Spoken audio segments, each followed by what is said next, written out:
Seattle Public Schools' growing pains are pushing out a small private school that serves a vulnerable population. The Northwest Center School on Queen Anne rents its building from Seattle Schools, which now wants it back. King 5's Meg Coyle joins us live in Seattle's Queen Anne neighborhood with this story. Meg.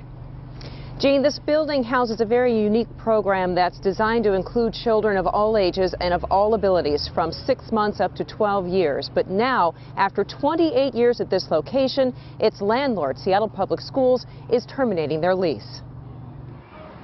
Are you going to walk? Walk the halls at Northwest Center Kids. Show how well you can walk. Go walk, walk. You might run into 3-year-old Katie. Walk, walk. The bounce in her step, topped only by the bounce in those blonde curls. Come in. Katie just learned to walk on her own about a month ago, and she has no intention of slowing down. Hi. Neither does her mom.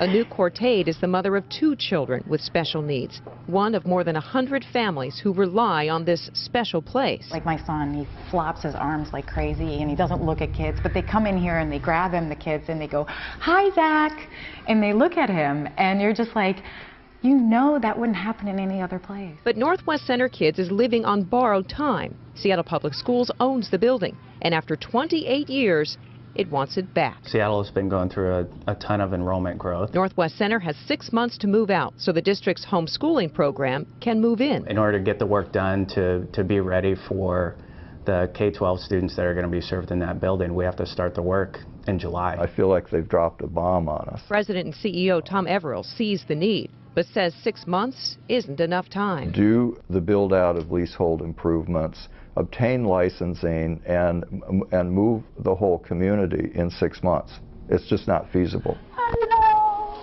The amount of impact they've had on our lives is just amazing, and I can't imagine any other place being able to provide that.